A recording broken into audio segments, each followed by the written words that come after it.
दोस्तों नमस्कार, ये है मार्गदर्शन फॉर सिविल सर्विसेज। मैं अनुराग चौधरी। दोस्तों 6वीं कक्षा से लेकर 12वीं तक के एनसीईआरटी पुस्तकों पर आधारित पर्यावरण के एनसीईआरटी सार के अंतर्गत इस वीडियो में आप पढ़ेंगे जैव विविधता के महत्व, उपयोग और इसके क्षति के कारणों के संबंध में।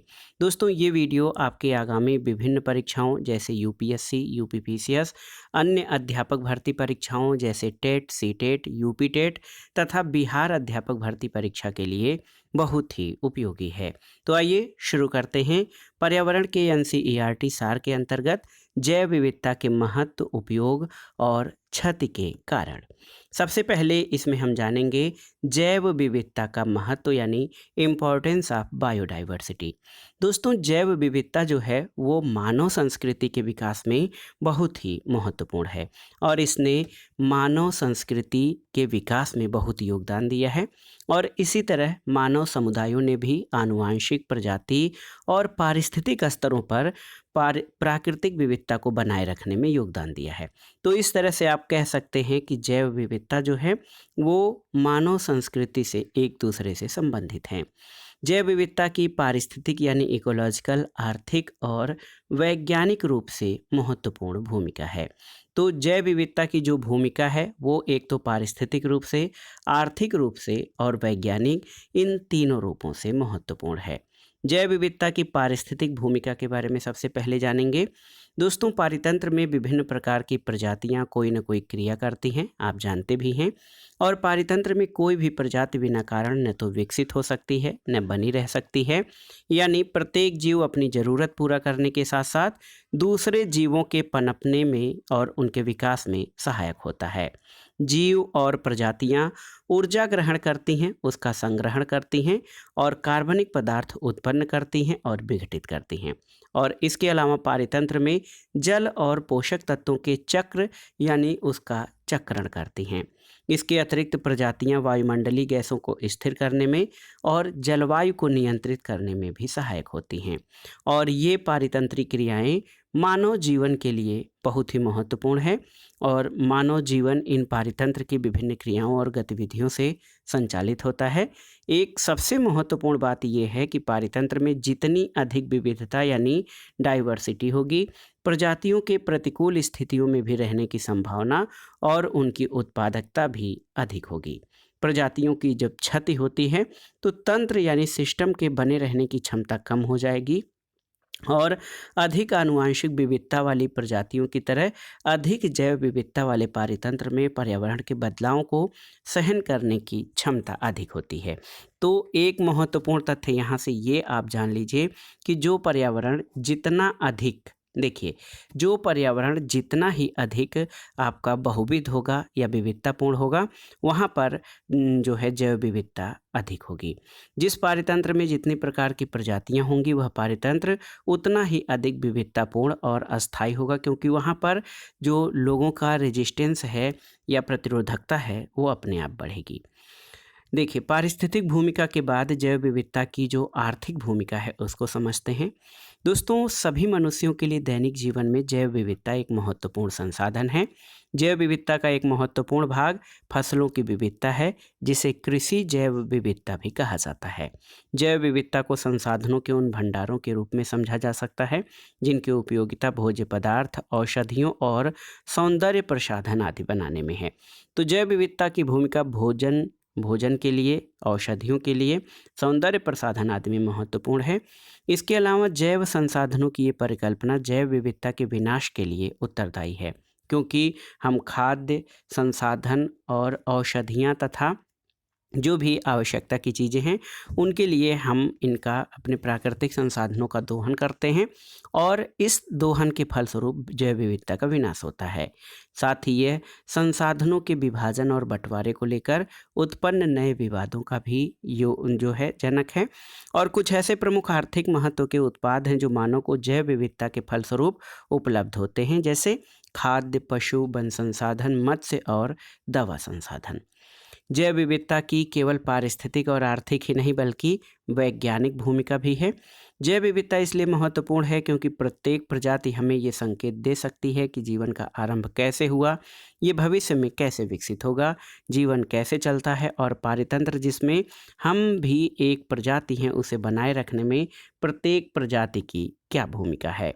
इन्हें हम जैव विविधता से समझ सकते हैं। हम सभी को ये तथ्य समझना चाहिए कि हम स्वयं जिएं और दूसरी प्रजातियों को भी जीने दें, और ये सहजीविता का ही मानक है।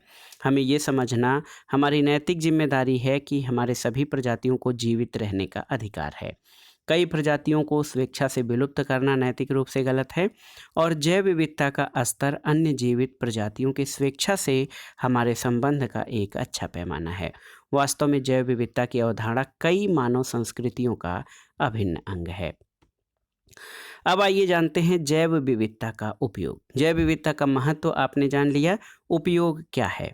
तो दोस्तों, मानव जैव जगत से अनेक प्रत्यक्ष और अप्रत्यक्ष लाभ प्राप्त करता है, और इसमें कई प्रकार की चीज़ें हैं। भोजन है, औषधियाँ हैं, रेशे हैं, रबर है, इमारती लकड़ी।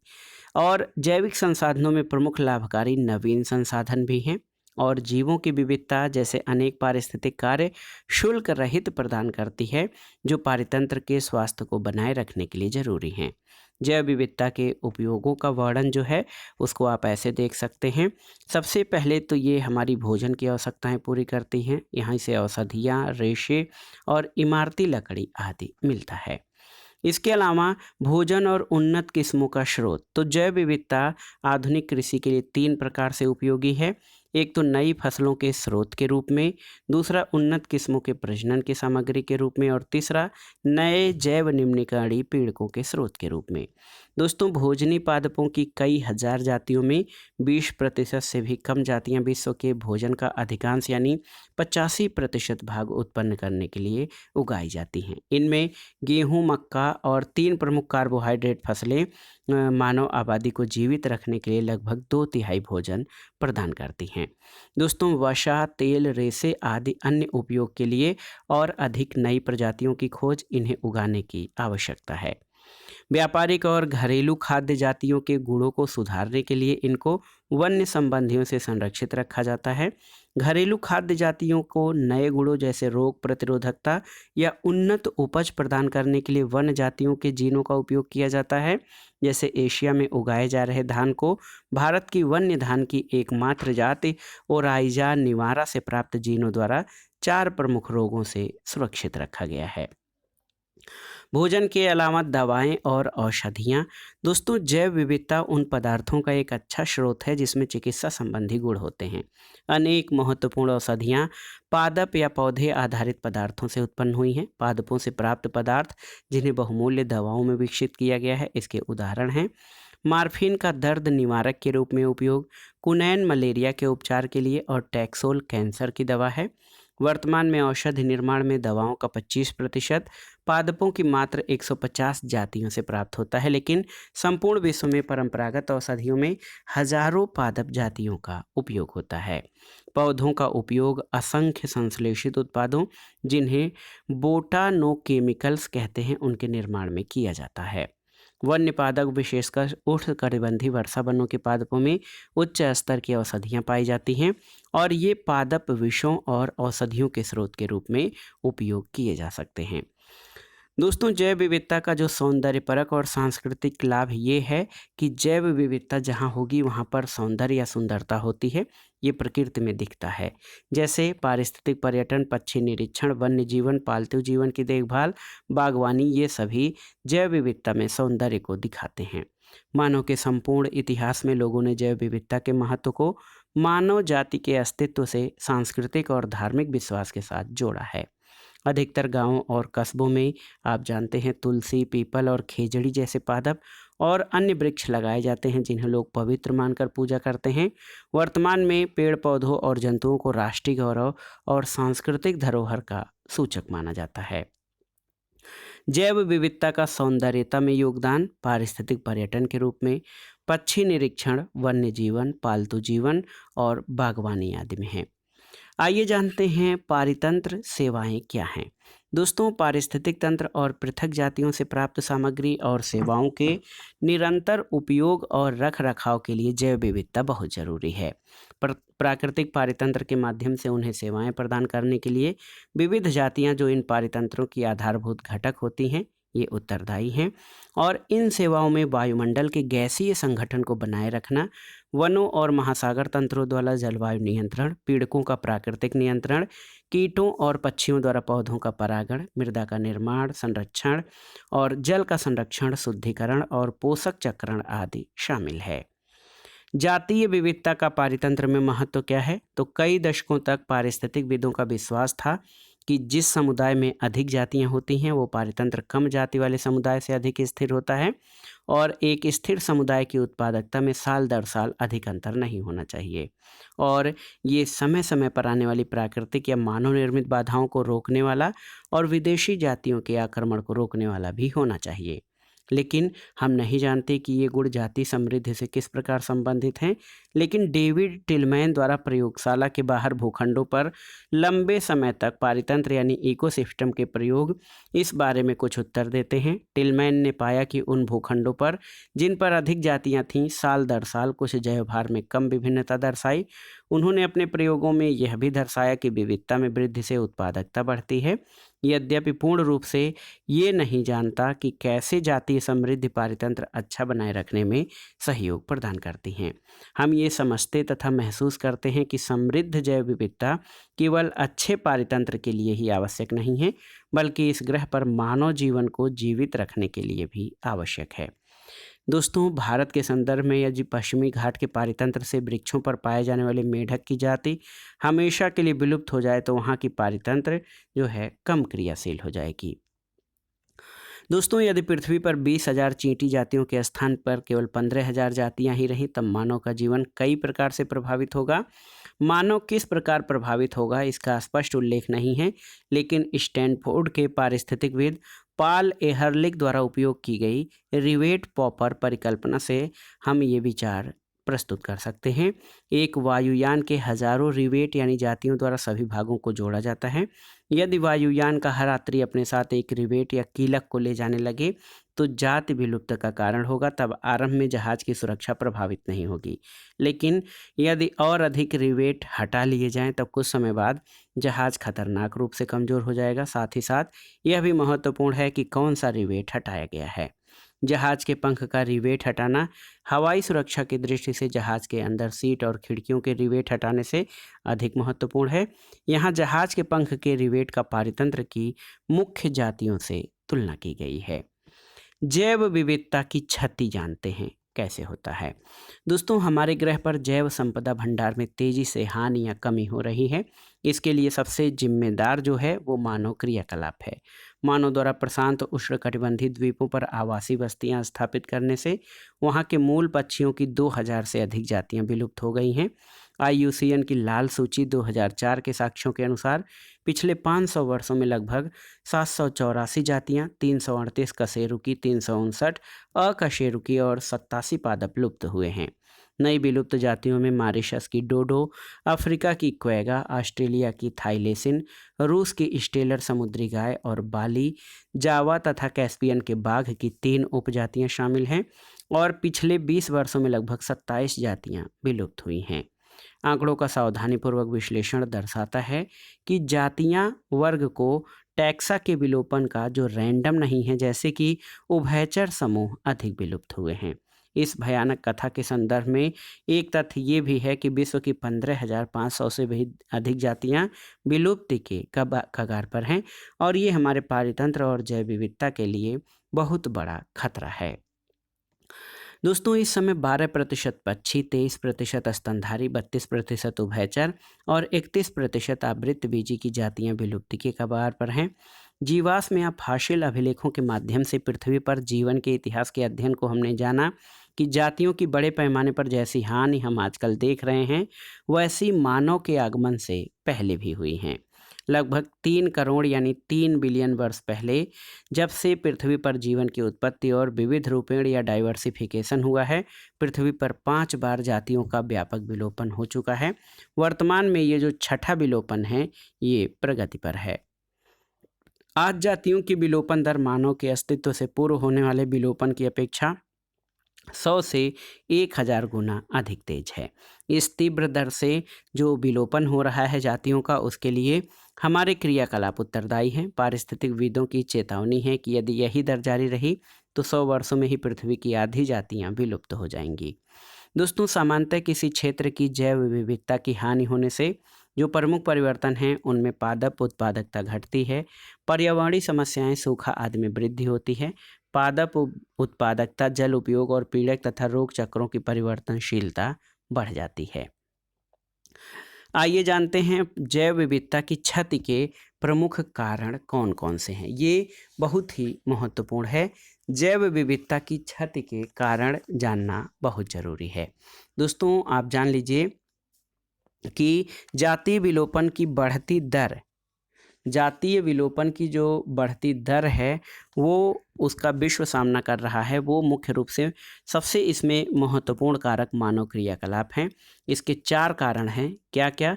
एक तो उनका आवासीय क्षति और विखंडन हो रहा है, दूसरा संसाधनों का अतिदोहन, तीसरा विदेशी जातियों का आक्रमण और चौथा सहविलुप्तता है। सहविलुप्तता का अर्थ ये है कि एक जाति जो पूरी तरह से दूसरे पर आश्रित होती है, एक जाति के विलुप्त होने पर दूसरी अपने आप ही विलुप्त हो जाती है। तो आइए जैव विविधता के जो क्षति के कारण हैं उनको समझने का प्रयास करें। सबसे पहले आवासीय क्षति और विखंडन।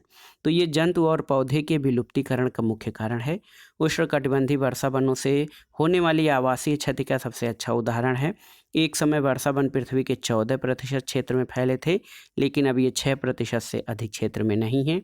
ये इतनी तेजी से नष्ट हो रहे हैं कि हजारों हेक्टेयर वर्षा वन समाप्त हो चुके हैं। विशाल अमेजन वर्षा वन, जिसे विशाल होने के कारण पृथ्वी का फेफड़ा कहा जाता है, उसमें संभवतः करोड़ों जातियां निवास करती हैं।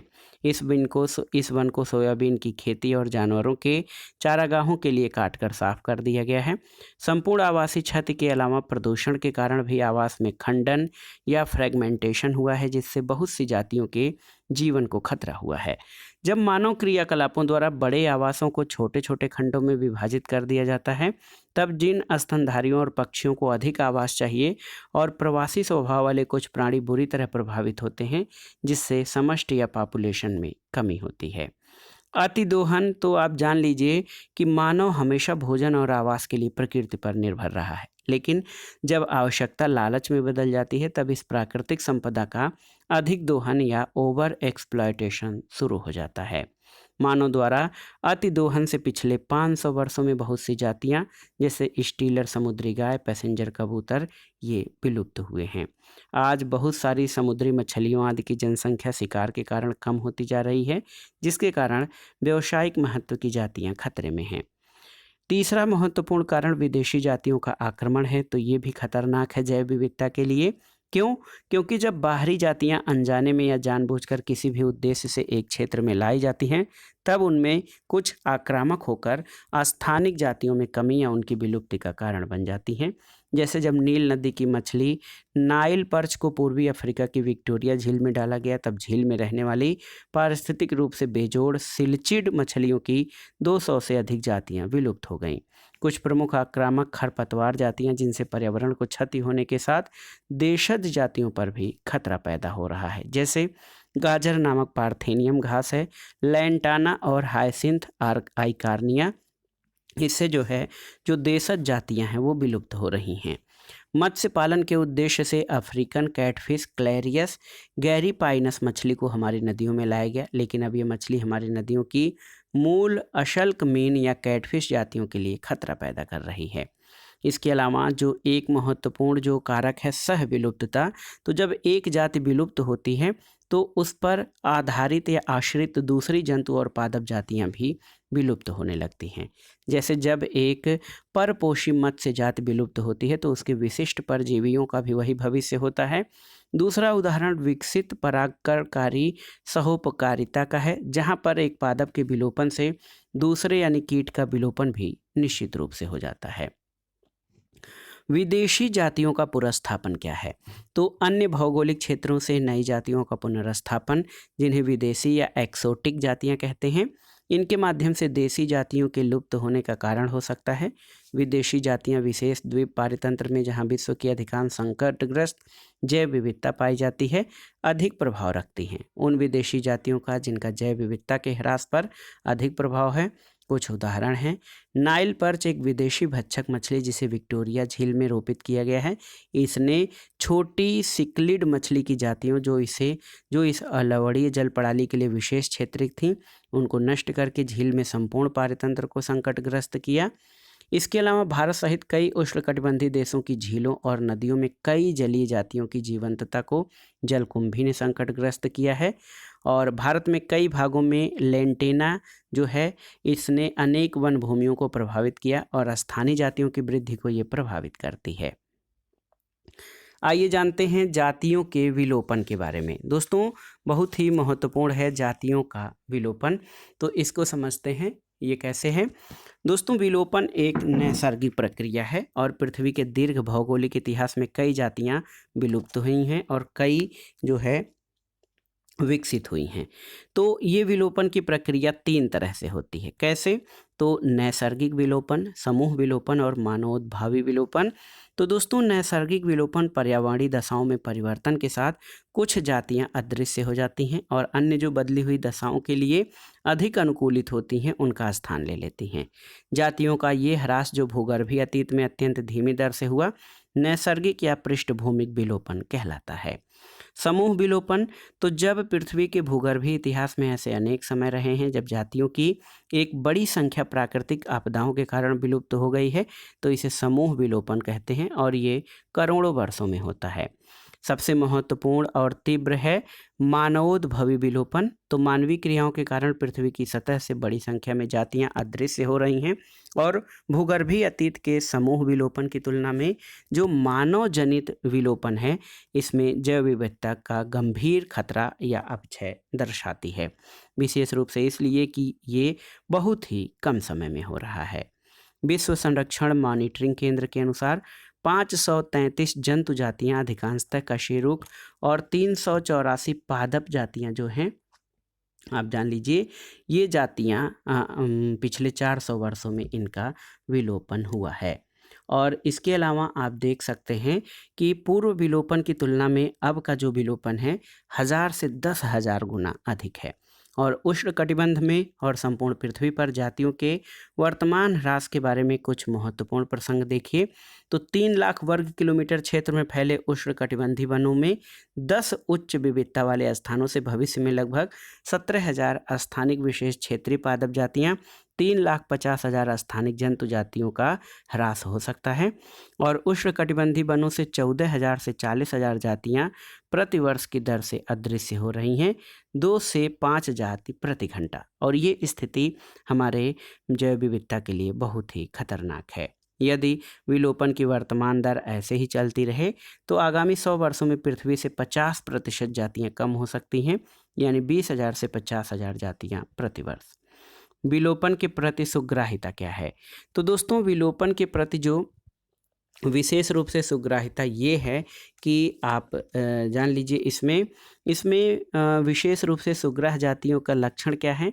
इसमें विशालकाय सिंह शरीर वाले बंगाल बाघ, सिंह और हाथी, छोटा समष्टि आमाप और कम प्रजनन दर जैसे नीली व्हेल और विशाल पांडा, खाद्य कड़ी में उच्च पोषण स्तर पर भोजन जैसे बंगाल का बाघ और गंजी चील, ये प्रजनन पथ और आवास नीली व्हेल और होपिंग सारस, और वितरण की जो है जातिगत और संकीर्ण परिसर, इसमें वुडलैंड कैरिवा अनेक द्वीपीय जातियां, ये भारी विलोपन के प्रति अधिक संग्रह हैं या अधिक सुग्राह हैं।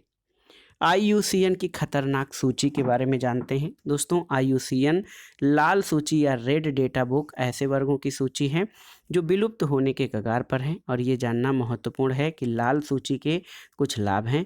इसमें संकटग्रस्त जैव विविधता के महत्व के विषय में जागरूकता होती है, संकटापन्न प्रजातियों की पहचान करके उनका अभिलेखन करना हो सकता है, और जैव विविधता के ह्रास की लिखित सूची तैयार की जा सकती है। स्थानीय स्तर पर संरक्षण की प्राथमिकताओं को परिभाषित करना और संरक्षित कार्यों को जो है निर्देशित किया जा सकता है। और IUCN यानी international union for conservation of nature जो अब विश्व संरक्षण संघ के नाम से जाना जाता है, इसकी लाल सूची प्रणाली के अनुसार जातियों की 8 श्रेणियां जो हैं ये विलुप्त, वन्य रूप से विलुप्त, गंभीर रूप से संकटापन्न, नष्ट होने योग्य, इसके अलावा नाजुक, कम जोखिम, अपूर्ण आंकड़े और मूल्यांकित नहीं हैं। विलोपन के लिए संकटग्रस्त जातियों की श्रेणियों में शुभोदय यानी वल्नरेबल, संकटान उपादन और गंभीर रूप से संकटग्रस्त शामिल हैं। वे वर्ग जिनकी विश्व में समष्टि अल्प है और जो वर्तमान में संकटापन्न या संकटग्रस्त नहीं हैं लेकिन उनके ऐसा होने का खतरा है, विरल कहलाते हैं। ये स्पीशीज सामान्यतः सीमित भौगोलिक क्षेत्रों या आवासों में रहते हैं या अधिक विस्तृत विस्तार में यहाँ वहाँ बिखरे होते हैं। IUCN की लाल सूची या रेड डेटा बुक का प्रारंभ 1963 में हुआ था। तब से ये जातियों और प्रजातियों के संरक्षण के लिए विश्व स्तर पर जारी है। सन 2000 की लाल सूची एक बहुत अच्छे ढंग से प्रस्तुत की गई। इसमें 18,000 जातियों का विवरण है, जिनमें से 11,046 जातियां संकटग्रस्त हैं। इस सूची में अंतर्राष्ट्रीय समझौते में भी बहुत सहायता मिली है। संकटग्रस्त जातियों का स्थान तो अगर आप देखिए तो वर्ष 2000 की लाल सूची में 11,046 जातियां थीं और उनमें से 1939 क्रांतिक संकट के रूप में सूचीबद्ध हैं। लाल सूची के अनुसार भारत में 44 पादप जातियां क्रांतिक संकटापन्न हैं और दोस्तों आप जान लीजिए कि 113 इंच इसमें संकटापन्न, 87 नाजुक हैं। जंतुओं में 18 क्रांतिक संकटापन्न और 143 नाजुक हैं। विश्व स्तर पर संकटापन्न और क्रांतिक संकटापन्न जातियां वर्ष 2000 की IUCN की लाल सूची में शामिल हैं और ये उनके उदाहरण हैं। एक और महत्वपूर्ण कारण विक्षोभ और प्रदूषण भी है। दोस्तों, समुदाय नैसर्गिक बाधाओं जैसे आग, वृक्षपात और कीटों द्वारा प्रभावित होते हैं। मनुष्य जनित बाधाएं नैसर्गिक बाधाओं से तीव्रता दर और स्थानिक विस्तार से भिन्न होती हैं। जैसे मानव आग का बार बार प्रयोग करके समुदाय की जाति समृद्धता को बदल सकता है। अनेक मानव समाधान जो नई तकनीकों के आगमन द्वारा जनित हैं, जैसे बड़ी संख्या में संश्लेषित यौगिक, विकिरणों का समूह में उत्सर्जन और समुद्र में तेल का फैलना, ये पूर्व में जीव जाति द्वारा नहीं देखा गया है और ये बहुत ही खतरनाक मानवीय गतिविधियां हैं जैव विविधता के लिए। ये सब आवास को गुणवत्ता को बदल देते हैं। प्रदूषण संवेदनशील जातियों की समष्टि को कम कर सकता है या हटा सकता है। दोस्तों, मछली खाने वाले पक्षियों और फाल्कन्स की संख्या में कमी पीड़कनाशियों के कारण है, इसके पर्याप्त साक्ष्य हैं। कई जातियां जैसे बत्तख, हंस और सारस की मृत्यु का एक प्रमुख कारण शीशा विषाक्त है, क्योंकि ये टुकड़ों को जो झीलों और दलदल में गिरती हैं निगल जाती हैं। जलाशयों को जातियों की विविधता को ये कम कर देता है।